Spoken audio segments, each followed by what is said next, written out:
ایمان لانے کے لیے ایک اور حجت ان پر قائم ہو جائے گی کہ یعنی اگر نہیں مانتے تو پھر کیسے نبی صلی اللہ علیہ وسلم کو پتہ چلا کہ تمہارے اوپر۔ السلام علیکم، اسلامی ویڈیوز حاصل کرنے کے لیے ہمارا چینل سبسکرائب کریں اور بیل آئیکن پر کلک کریں۔ نحمدہ ونصلی ونسلم علی رسولہ الکریم، اما بعد فاعوذ باللہ من الشیطان الرجیم، بسم اللہ الرحمن الرحیم۔ وَإِذْ أَخَذْنَا مِيثَاقَكُمْ وَرَفَعْنَا فَوْقَكُمُ الطُّورَ، اور جب ہم نے تم سے پختہ وعدہ لیا اور بلند کیا تمہارے اوپر طور پہاڑ کو، خُذُوا مَا آتَيْنَاكُمْ بِقُوَّةٍ، کہ پکڑو اس چیز کو جو ہم نے تمہیں دیا، بِقُوَّةٍ مضبوطی کے ساتھ، وَاذْكُرُوا مَا فِيهِ، اور یاد کرو جو اس میں ہے، لَعَلَّكُمْ تَتَّقُونَ، تاکہ تم بچ جاؤ۔ یہ بنی اسرائیل کے حوالے سے ذکر چل رہا ہے، اور خاص طور پر یہودیوں کا ذکر ہو رہا ہے کہ اس آیت میں اللہ رب العالمین نے ان پر ایک احسان کا ذکر کیا کہ اللہ تعالیٰ کا تمہارے اوپر ایک بہت بڑا احسان ہے کہ یہ لوگ پہاڑ کے دامن میں تھے، اور ایک زلزلے کی وجہ سے وہ پہاڑ اپنی جڑ سے اکھڑ چکا تھا۔ زلزلے کی وجہ سے وہ اکھڑ چکا تھا اور بالکل زمین سے ایسے نظر آ رہا تھا کہ اوپر اٹھا ہوا ہے اور ان کے اوپر آ کر گرے گا۔ تو اللہ تعالیٰ نے اس وقت ان سے یہ وعدہ لیا اور عہد لیا کہ اگر اس چیز کو مانتے ہو، یعنی جو تورات کے اندر ہے اور تورات کی ہدایات کو مانو گے تو یہ عذاب تم سے ٹل جائے گا، یہ پہاڑ دوبارہ اپنی جگہ پر رک جائے گا۔ لیکن اگر انکار کرو گے، عہد و پیمان نہیں کرو گے، تو اللہ تعالیٰ یہ پہاڑ تمہارے اوپر گرا دے گا اور تم پس جاؤ گے۔ یہ اس وقت انہوں نے وعدہ کیا، اقرار کیا کہ ہم تورات کی بات کو مانیں گے اور اسی پر عمل کریں گے اور سیدنا موسیٰ کی فرمانبرداری کریں گے۔ انہوں نے عہد و پیمان کر لیا اور اللہ تعالیٰ نے ان سے وہ عذاب روک لیا، یعنی پہاڑ اپنی جگہ پر رک گیا۔ تو وہ احسان اللہ تعالیٰ نے یاد دلایا، اور اس دوران دو ان سے وعدے کیے گئے۔ ایک عہد اللہ نے یہ لیا کہ تم لوگ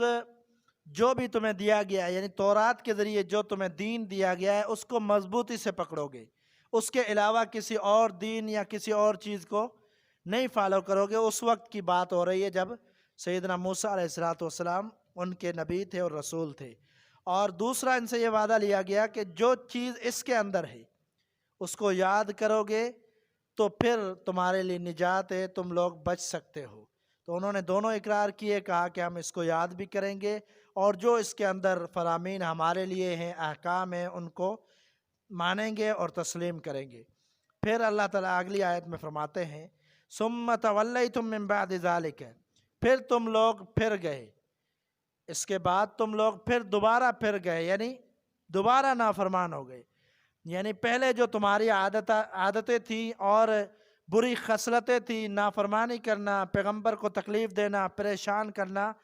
دوبارہ تم لوگوں نے وہی کام شروع کر دیا۔ یعنی یہ جس سے روکا گیا تھا وہی کام شروع کر دیا۔ اللہ کے عہد و پیمان کو تم لوگوں نے توڑ دیا۔ فرمایا فلولا فضل اللہ علیکم ورحمتہ، اگر نہ ہوتی اللہ تعالیٰ کا فضل تم پر اور اس کی رحمت، لکنتم من الخاسرین، البتہ ہو جاتے تم خسارہ پانے والوں میں سے۔ یعنی اللہ کا فضل تھا، اللہ کا احسان تھا کہ تم لوگوں نے اللہ تعالیٰ کے احسان کو نہیں مانا، کہ اللہ نے تمہیں مہلت دی،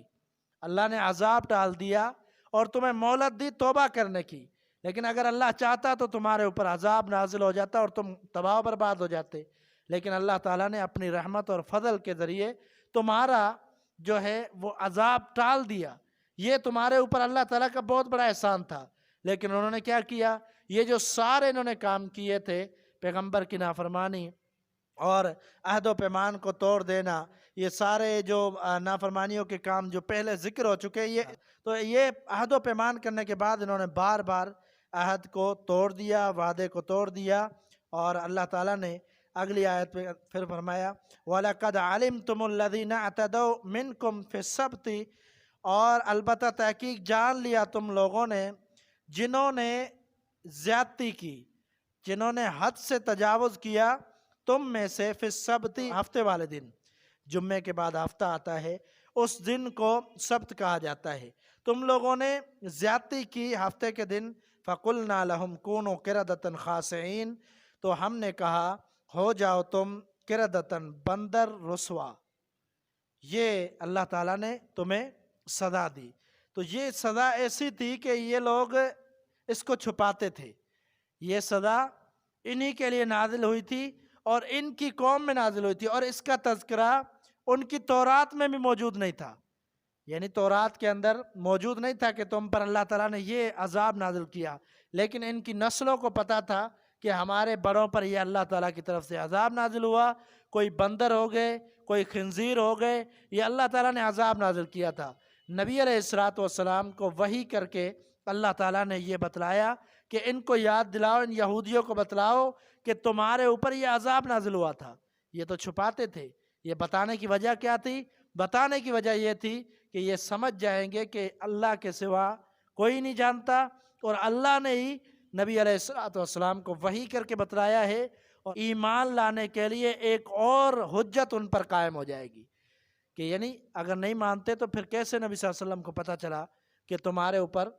یہ اللہ کا عذاب نازل ہوا تھا کہ تم لوگوں کو بندر بنا دیا گیا، رسوا کر دیا گیا زمانے میں، اور انہوں نے ہفتے کے دن زیادتی کی تھی۔ یہ سورۃ اعراف کے اندر تفصیلی ذکر ہے کہ ہفتے کے دن اللہ تعالیٰ نے ان کو منع کیا تھا کہ ہفتے کے دن تم لوگوں نے، ان کے لیے مقدس دن تھا، جس طرح اس امت میں جمعۃ المبارک کا دن ہے مقدس دن، اسی طرح ان کے لیے ہفتے کا دن تھا یہودیوں کے لیے، اور عیسائیوں کے لیے اتوار کا دن تھا۔ تو اس دن کو اللہ تعالیٰ نے ان کو منع کیا تھا کہ اس دن تم لوگوں نے اپنے شکار نہیں کرنے، مچھلیاں نہیں پکڑنی، جس طرح کہا گیا یا ایھا الذین آمنوا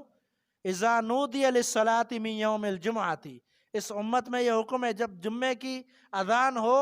تو جمعے کے لیے آؤ، جمعے کے لیے پکارا جائے تو تجارت کاروبار بند کر دو۔ اس وقت یہ حکم تھا تک مچھلیوں وغیرہ نہیں پکڑنی، لیکن انہوں نے کیا کیا؟ سورۃ اعراف کے اندر ہے کہ انہوں نے بڑے طریقے سے ہیلے بہانے کر کے اس کو اپنے لیے حلال کر دیا، یعنی کوئی ہیلے بہانے، مفسرین نے ذکر کیا کہ کس طرح کے ہیلے بہانے انہوں نے کیا۔ کچھ کہتے ہیں کہ سمندر کے قریب، یہ لوگ سمندر کے قریب ہفتے سے پہلے یعنی جمعے کے دن کچھ گڑھے کھود دیتے تھے، اور ہفتے کے دن جو پانی ان گڑھوں میں آتا تھا، مچھلیاں اس کے ذریعے اس میں پہنچ جاتی تھی، اور پھر شام کو وہ سمندر کا راستہ بند کر دیتے تھے اور مچھلیاں ان کے گڑھوں میں جمع ہو جاتی تھی، یا کسی دوسرے طریقے سے کہ جال بچھا دیتے تھے ایک دن پہلے، اور پھر کیا ہوتا کہ اس جال میں مچھلیاں پھنس جاتی تھی، اور جمعے کے ہفتے کو نہیں بلکہ اتوار کو اس کو نکالتے تھے اور مچھلیاں جو ہے نکالتے تھے۔ تو اس طریقے سے ہیلوں سے، حالانکہ کسی طریقے سے ان کے لیے جائز نہیں تھا، ہفتے کے دن سختی سے منع کیا گیا تھا، لیکن انہوں نے حرام کو حلال کر دیا۔ یہ انہوں نے بہت بڑی زیادتی کی تھی جن کی سزا، عذاب ان کو اللہ کی طرف سے نازل ہوا۔ تو نبی علیہ السلام کی ایک حدیث بھی ہے، آپ صلی اللہ علیہ وسلم نے فرمایا کہ یہودیوں کی طرح نہیں کرنا، تو تم لوگ اس طرح نہیں کرنا۔ اور آج کیا ہوتا ہے؟ آج اگر غور کیا جائے تو بڑی کوششیں کی جاتی ہے کہ حرام کو حلال کیا جائے، سود کو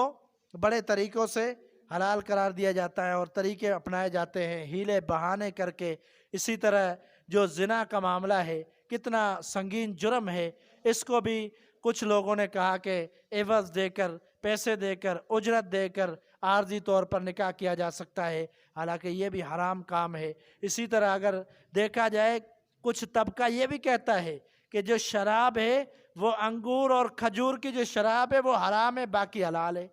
یعنی اس طرح کے طریقے اختیار کر کے بہت سارے اور ہیلے بہانے کر کے حرام کو حلال کرنے کی کوشش کی جاتی ہے، حالانکہ نبی علیہ السلام نے منع کیا۔ اور اگر غور کیا جائے تو یہودیوں پر حرام کو حلال کرنے کی وجہ سے اللہ کے عذاب نازل ہوئے، یعنی یہ اتنا بڑا جرم ہے،